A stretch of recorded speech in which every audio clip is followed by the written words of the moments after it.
Hi, and welcome to today's episode of Mondays with Myth, Moms in Tech, where we will be giving you some great information and resources to help you as a working mom. Stay tuned, we have some great stuff for you moms. Hi, Amanda. How are you, Adrienne?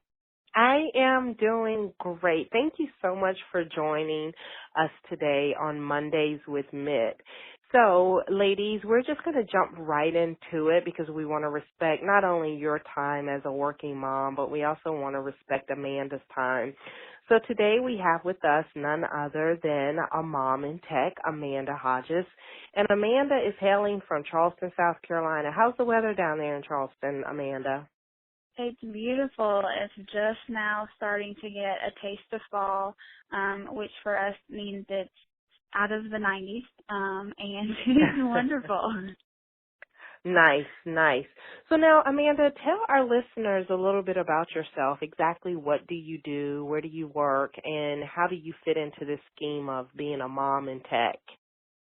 Absolutely. So my kind of tie to the tech industry is for my day job. I am a senior software developer for a company called Jack Russell Software. We are a division of Tabula Rasa Healthcare.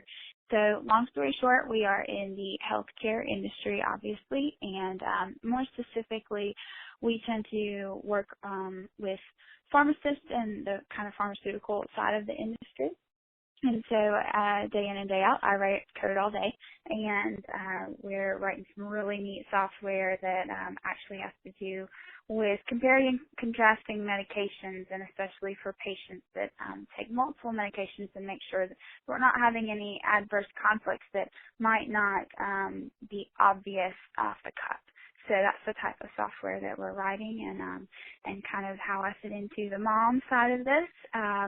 I have a wonderful husband of 3 years, and we have a 2-year-old son and a 7-month-old son. So my boys are 21 months apart, which is all kinds of fun. So every day I'm trying to balance, being a wife, being a mom, and having a career, and still finding time for myself somewhere in there, and what everybody else is trying to do. Wow, that sounds like you have not only your hands full, but a plate full as well. So now you said you are a senior software engineer. Tell us, how did you even get into engineering at all? Like, what was your interest and what drove you down this path? Sure. Long story short. I was the girl that liked math growing up. So when I was introduced to coding, there's a really funny story for that, but that's longer than 15 to 20 minutes, so we're not going to go there.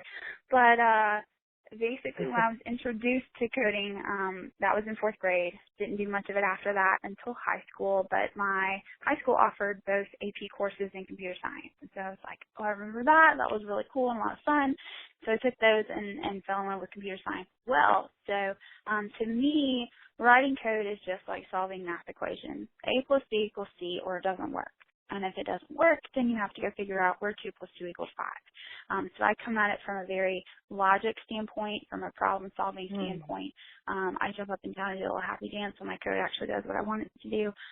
That's where I kind of get my kicks off of this. And so when I was going to college, actually, I was the first in my family to go to college, had no idea what I was doing, picking a major, and so I just chose the things that I like to do, which were math and computer science. And so I ended up going to Furman University, which has a half major is what I want to call it. It's a dual major, so it's half mathematics, half computer science. So I got to go in saying I wanted that major rather than being like, I'm going to double major right out of the gate.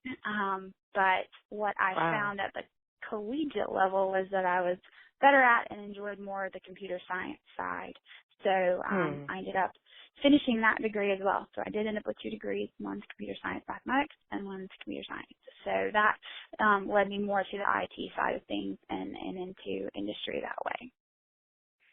So now you had this double major, you love math, and that's kind of what pushed you into this industry, so to speak. And so were there any women in your family that inspired you, or was it just something that you naturally kind of had, this love of math and science? So I'll have to say that while I was the first to go to college in my family, definitely I had three very strong women role models, being my mother and both of my grandmothers. They very much went after the things that they wanted in life, and kind of had this viewpoint of, with hard work you can achieve anything, and you can do anything, and you can be anything.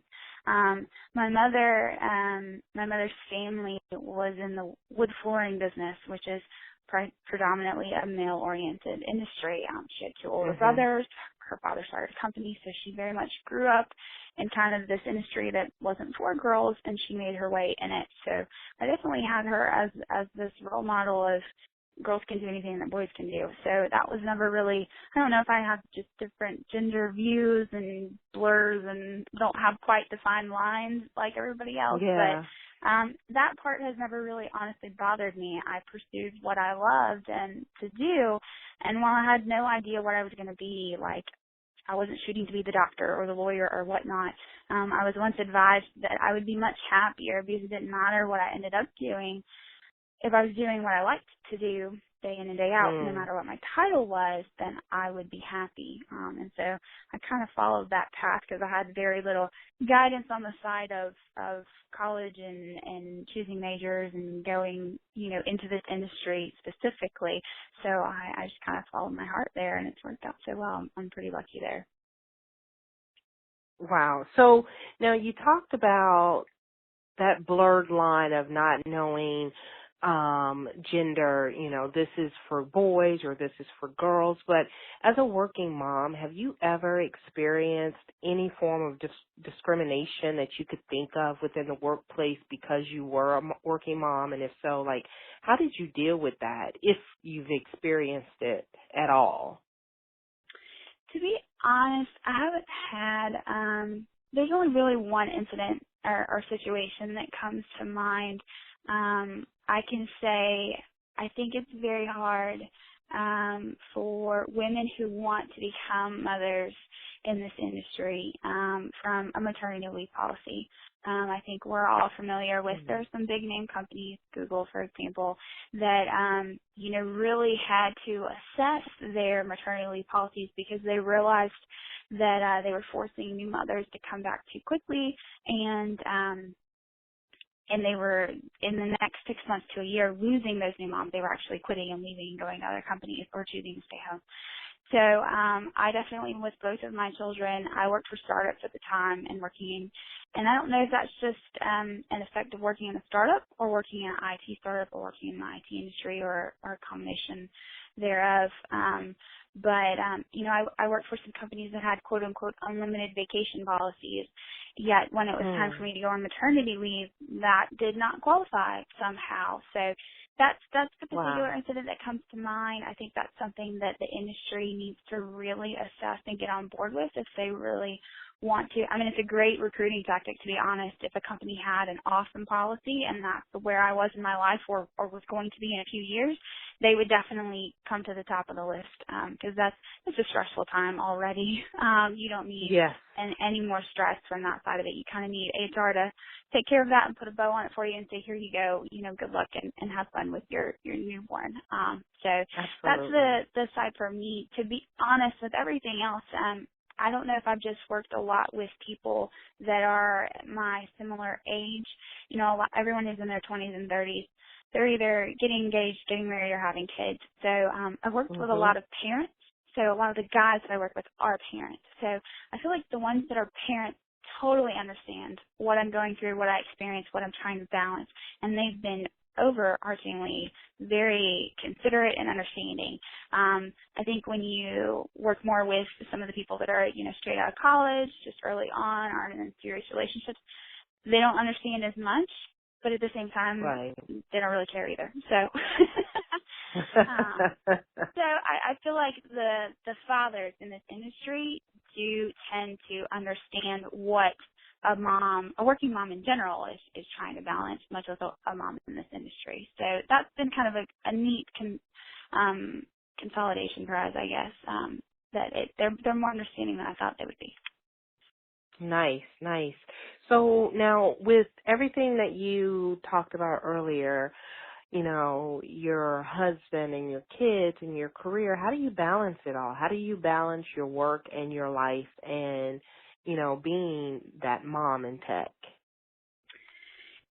It's a struggle, I'll be honest. I think everyone struggles with this in general. And lately my husband and I specifically have been talking about that we really feel like there's kind of for us 4 areas that are important to us that we are trying to balance and make sure we balance and get better at balancing. And so for us, that's the fact that we want to balance time as a family. And specifically now we have 2 boys. We definitely want to do some things with one and then the other and then together and those types of things. And then we definitely need more time as a couple. I think every couple does. And then we need time for our careers. We need to go to extracurricular things and hone our skills and learn some new things. And that takes time away from other things, and that needs to be acknowledged and balanced but still have the opportunity to do so. And then a really important thing we've realized lately is still taking time for ourselves.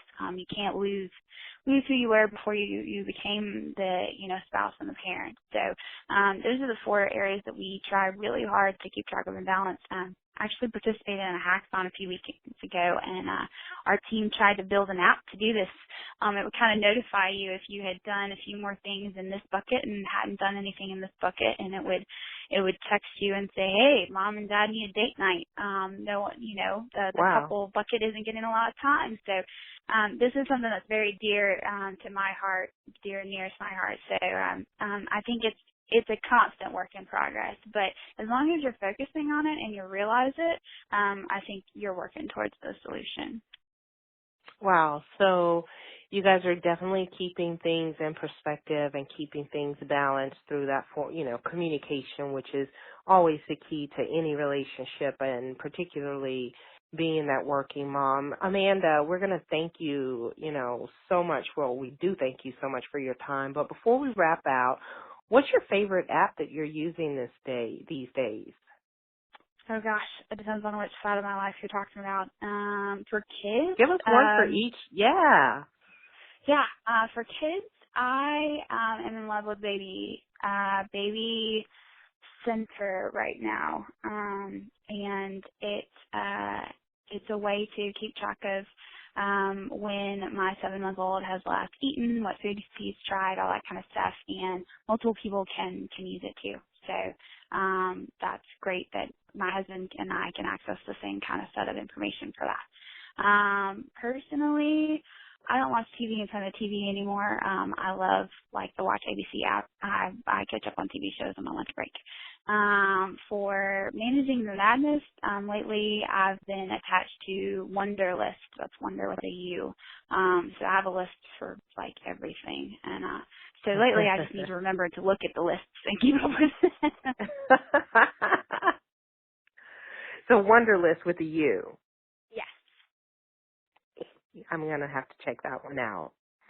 Well, Amanda, thank you so much for your time. And how can we follow you on Twitter and find out what's going on with, your life, and maybe even have our listeners send you a quick question that maybe you can chime back and say, hey, here's the answer, here's the how-to, and this is how we do it, just for that informative dialogue that we want to create for other moms in tech?